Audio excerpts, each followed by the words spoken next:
Hello there. My name is Monica Burns, and welcome to Technology Essentials in Education.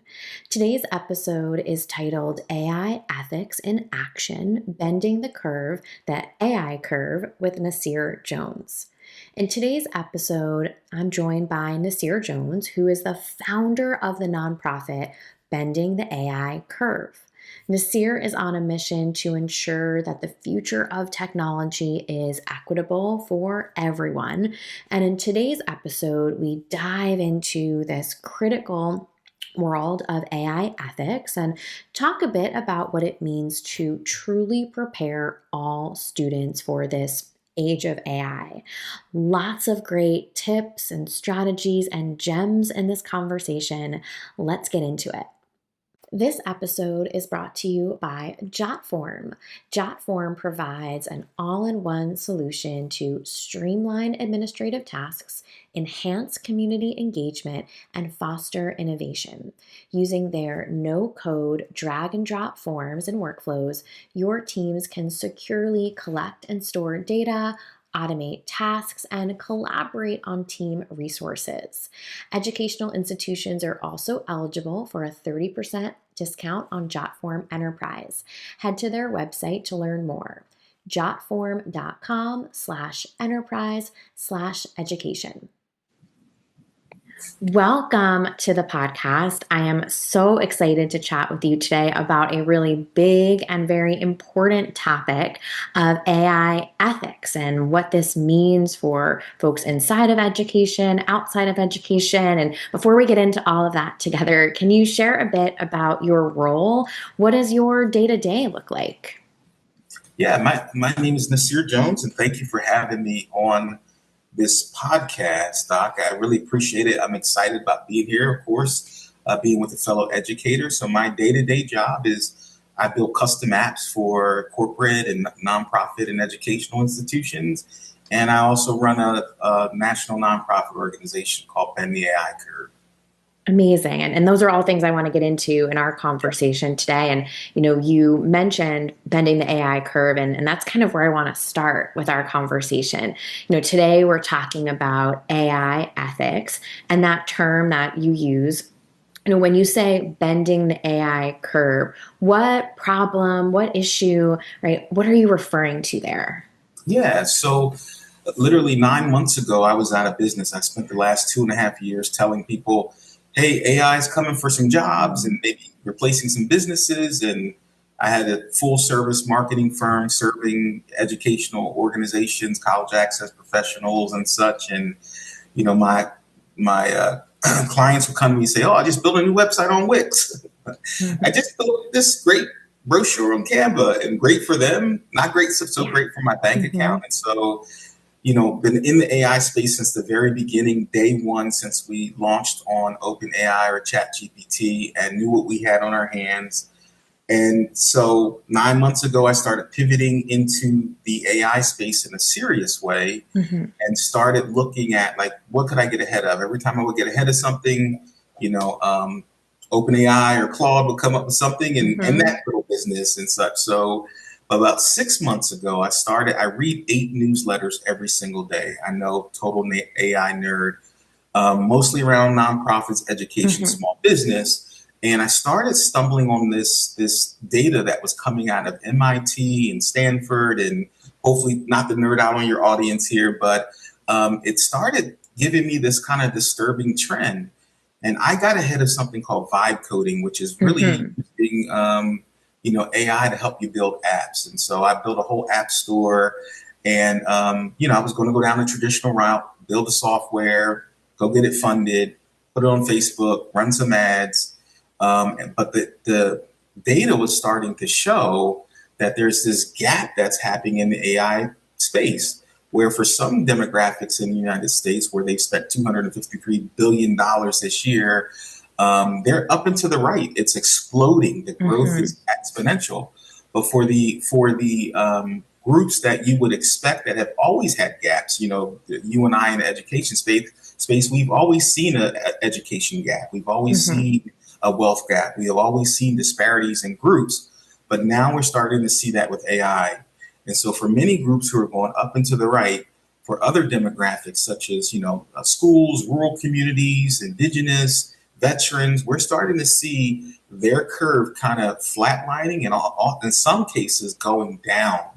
And so we have to really address this gap, or we're not going to be building the people power to actually be able to take on the jobs that all of this private investment is doing right now.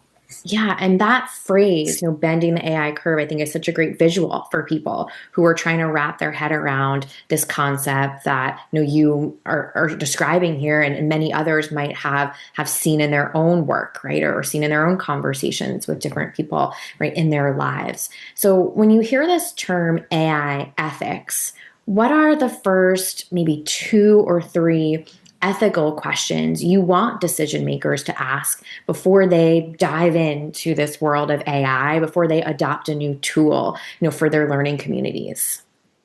Yeah, so what I'm seeing happening in our space, especially the education space, is this very reactionary response to AI ethics or AI policies or what we should be doing with students or teachers or our districts as a whole. And it feels like we need to just do some stuff. And typically they go in and they harass their IT department because we think it's a technical issue to be solved here.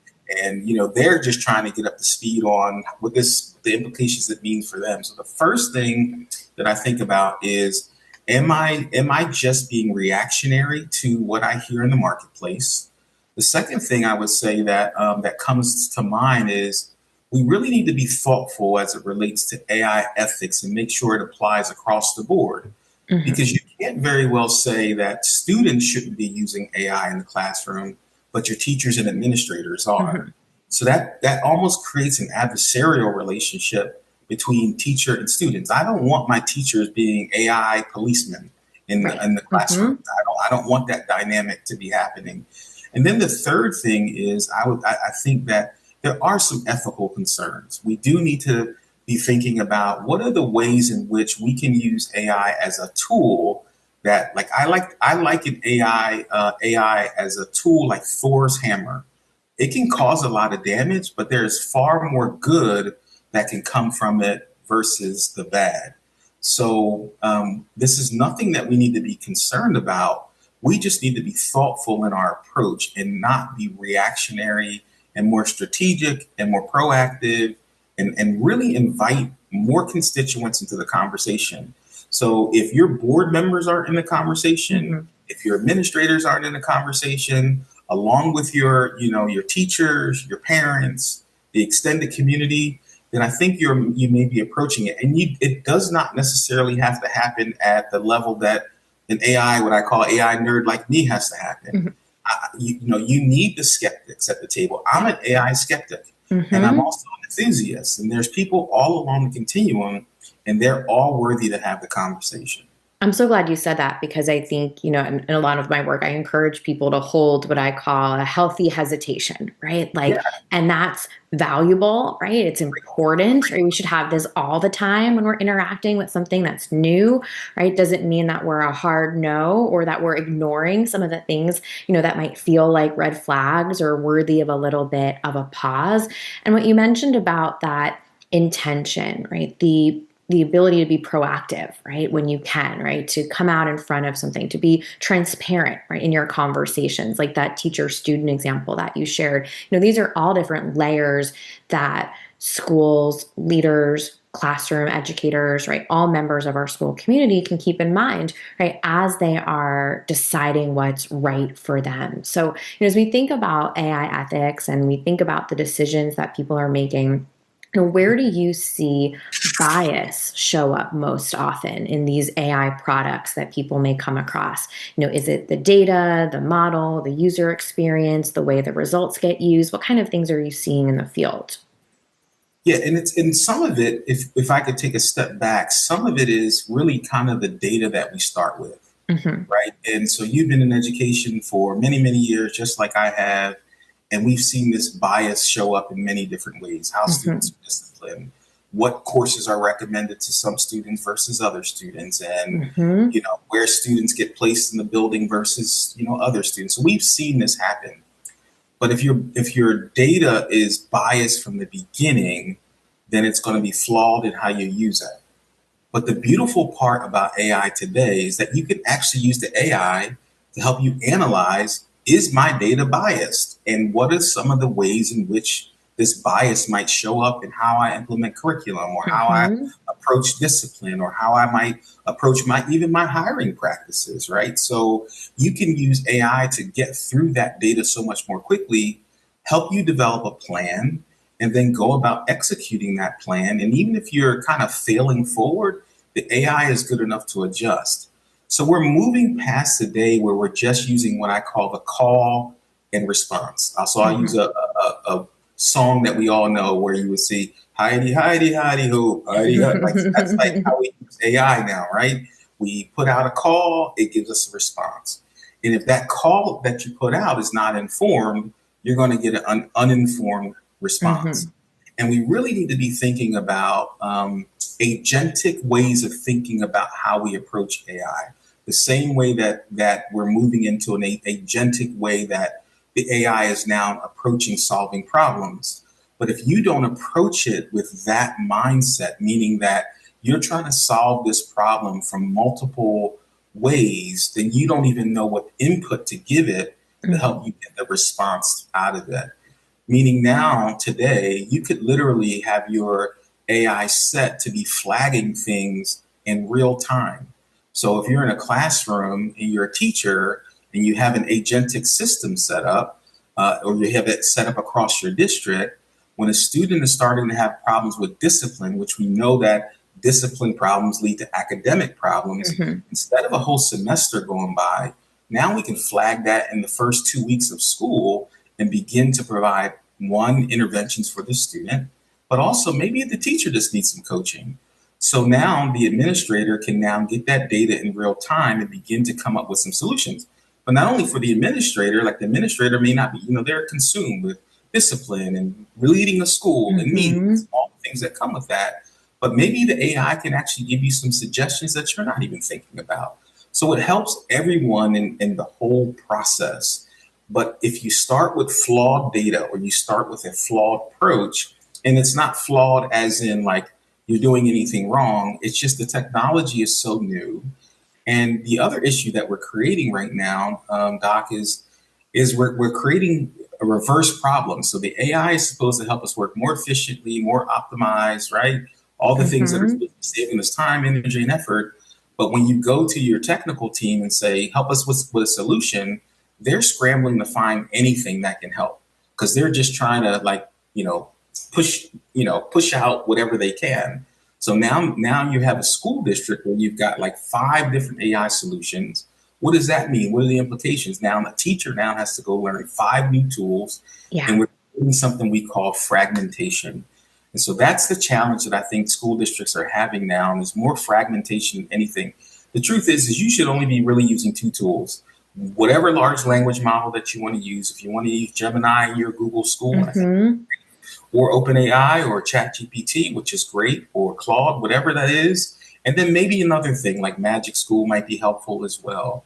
But if you're using more than 3 tools, you're probably doing more, I wouldn't even say harm, but you're doing more, you're adding layers of complexity that don't need to be. You just need someone to come in and help you compress that learning curve for your constituents.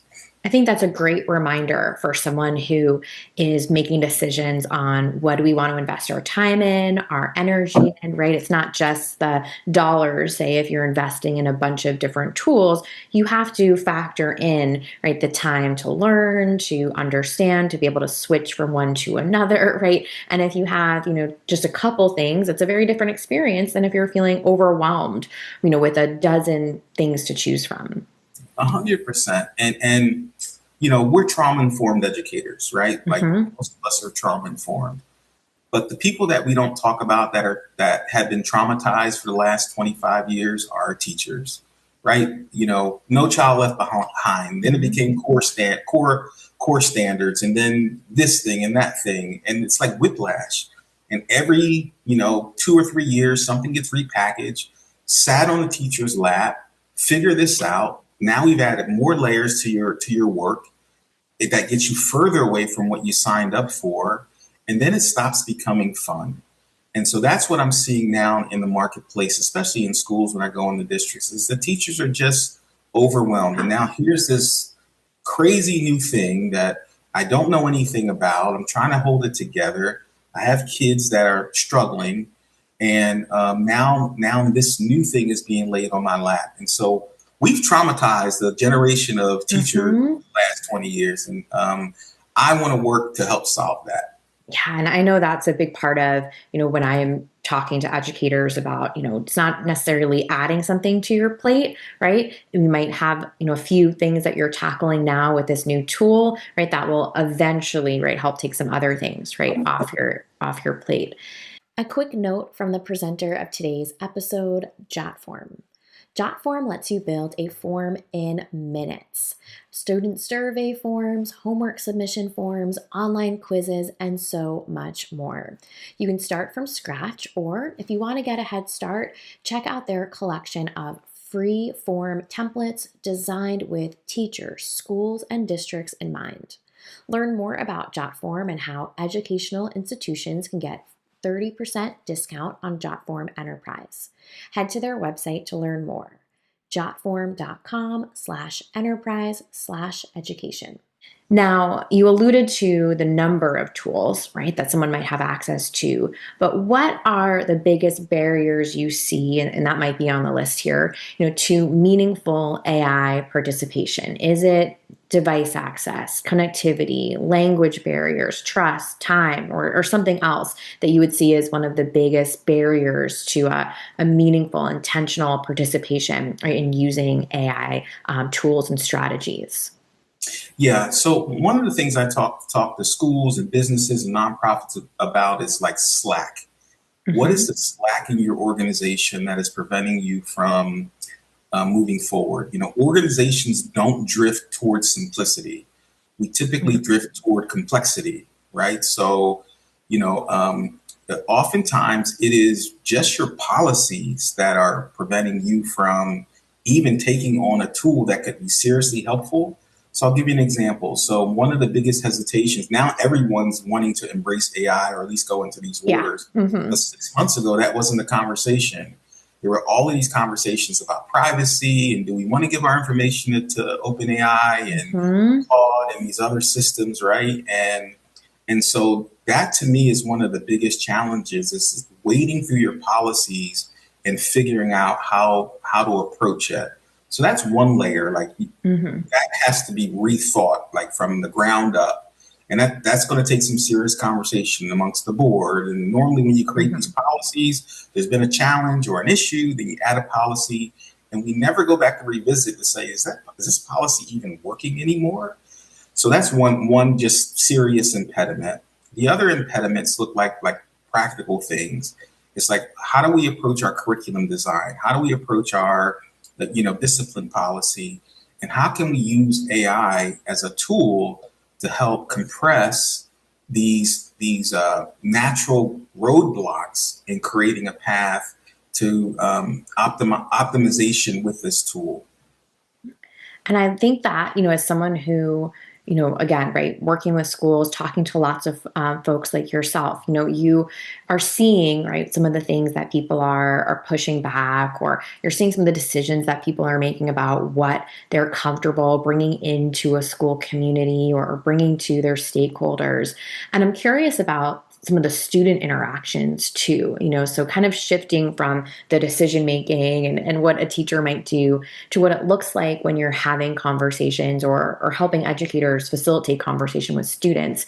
What does a developmentally appropriate conversation about AI ethics, bias, or even automation of using AI tools look like in elementary or middle or high school classrooms? How could someone listening today put an idea like that into practice?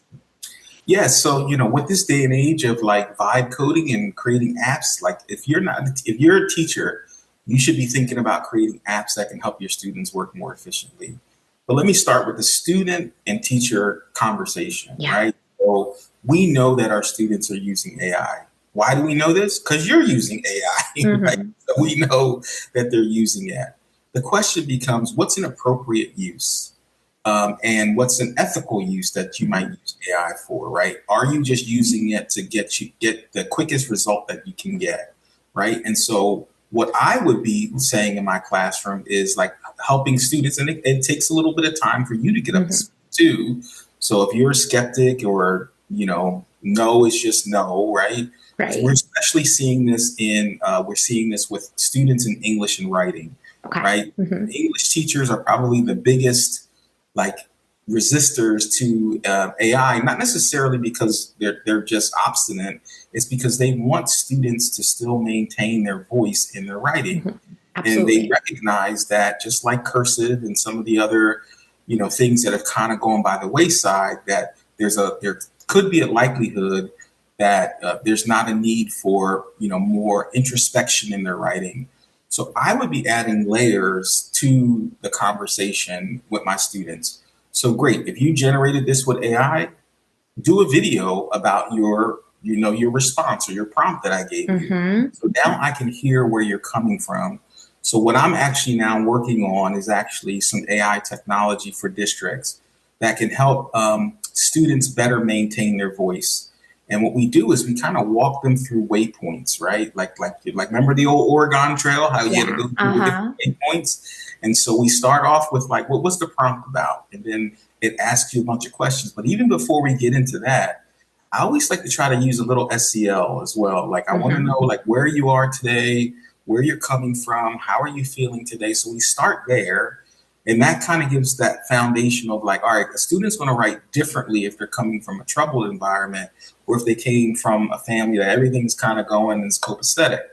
So I want to know that. But then I want to get into like, all right, well, how do you approach this? Like, what's the research that you need to use? Where did you go to find your sources? Did you just allow the AI to pull the sources for you? So I want students to go through that whole process, right? And I want them to write. And I want them to look at their punctuation. So the AI, because we're using agentic, the agent is constantly making recommendations. But here's the beauty of where we are today. Even if you're the biggest skeptic, I can now so precisely target a student based on their performance. Are they a ESL student? Where are they at as far as their academics is concerned? What's their grade like? I can fine tune the AI to work on their specific goals related to my district goals, related to my state standards, and I can help move that student along the pathway so much more quickly instead of trying to use a one size fits all kind of approach. So those are some just basic things that a teacher could use. We could drill down on this so much, but we only have a limited time. But those are some like real quick nuggets that a district could be using today. And that's perfect. I think for someone who's listening, who is kind of wrapping their head around what's possible, is looking to, is thinking forward of what the rest of this year, right, is going to look like for them, right, and the work that they do with their students. So before we officially finish up today, and of course I'm going to link out to all sorts of things so people can follow along with your work, I want to make sure people get a chance to hear more about the AI Academy. What's your mission with this project? And then of course, where can people connect with you and learn more about all of it? Yes, so bend the AI curve. So that's my ethos is that AI should be for all. So I've created an app store that'll have 70 apps that are free. I don't want people to have roadblocks for being able to do their work. So whether you're working in the school, whether you're trying to write a grant, you need to write your resumes. Like I want people to have access to AI in every way possible, and I want to give it away for free. And so this whole idea of bend the AI curve is bend the AI curve where you are. So the way that I bend the AI curve is I have built this app store, and that helps with people having access, right? So that's one. But you could be a nonprofit organization or a school, and you set up a computer lab where people from the community can come in. If you don't have access to the internet, you don't have access to AI. So as a school district, you can provide a community center where parents can come in and get it. I'll give you a quick nugget on this real quick. Most Latino families only have one smart device in their home, and now more school districts are not sending smart devices home. Many times it's just a cell phone, and sometimes it's not even connected to a cell plan. So you can imagine with all these districts having everything online, a parent trying to pass around a cell phone to allow their students to do their work, or they have to go to the library. It just creates layers of complexity. So you can bend the AI curve wherever you are. So you can go and bend the AI curve, download the playbook for your particular demographic. The other thing that I'm doing is I'm launching a 10 city tour starting in Philly. We'll go to Chester. We'll go to the cities that have the most need: Chester, Wilmington, Baltimore, DC, Northern Virginia, Atlanta, Chicago, Detroit, Vegas, Phoenix, or Arizona, and then we'll come back here to Southern California, where I'm from, and we're launching this AI Academy for students of color. And the reason why we're doing that is because we know these students in particular in these cities have challenges, right? We know they have it. So I'm starting pilots in every single city, and we'll go from city to city and do this whole week of AI conversations. Again, this is not a place that you would invite a guy like Nasser Jones to, because it's not for nerds. It's just to begin the necessary conversations that we need. But I also have this thing called My Appy University. My Appy University is a way that these demographics, if you're a veteran, you go on and you learn from a veteran of how to prompt, just getting comfortable with the technology, so it's approachable. And so if you're from a reservation, there's someone on there teaching you about, but it's all culturally connected, culturally relevant content. What do you need to be thinking about on the reservation? Or what do you need to be thinking about as someone who is indigenous? Or what do you need to be thinking about as it relates to your place in the world and how this technology can help you? So those are the ways that I'm trying to bend the AI curve where I am. So if you're a district, you can bend the AI curve where you are. If you're a teacher, you can be bending the AI curve in your classroom. Or if you're someone from the community or a board member, there are ways that you can implement policies to help you bend the AI curve for your specific community. So certainly go on, check out Bend the AI Curve, and then my ethos, AI should be for all. If you need someone in to come help you, like when I come to do a training, I'm not coming in to do a training of like, how do we prompt? Like, no, I'm going to look at your biggest district problems, and we as a team, everyone in that room will open your computer and we're going to walk through that problem. And before we leave, we're going to have a roadmap to how to figure out how to solve it. But it'll help with the framework, like the agentic way that I think about approaching this, that when I leave, now you'll know how to approach the tools. So my goal when I leave is to take your 10% of what you're getting out of your AI tools right now and get you to 30, 40, 50% utility, rather than just keep adding layers of more complexity and fragmentation for your environment. So yeah, so they can find me online. I'm sure you'll share the resources with them. They can call me, connect with my team. More than happy to come in and help your organization. And if you work through Bend the AI Curve, there's not a financial situation for why I can't get to your school or your district, because I believe AI should be for all. Well, this is fantastic. And I really appreciate not only, your time and your energy, but your fantastic strategies and resources that you've made available for educators. And we'll make sure to link out to all of that so people can find you and connect with you. But thank you so much for your time today. You are so welcome. Thank you for having me, Doc. It was lots of fun chatting with Nasser Jones today. So let's make this EdTech easy with a few key points from the episode. The AI curve is widening, with some communities accelerating while others risk falling further behind. Schools often respond reactively to AI ethics instead of taking a strategic, inclusive, proactive approach. Biased data leads to biased outcomes, and AI can help analyze and even surface inequities in curriculum, discipline, or hiring. Too many AI tools create fragmentation, and most districts might need only a primary language model and possibly one additional tool. Thanks so much for joining today's episode. Make sure to check out the resources to learn more about Nasser Jones' work. A big thank you to Jotform, the presenter of today's episode. To learn more about Jotform and how educational institutions can get a 30% discount on Jotform Enterprise, head to jotform.com/enterprise/education.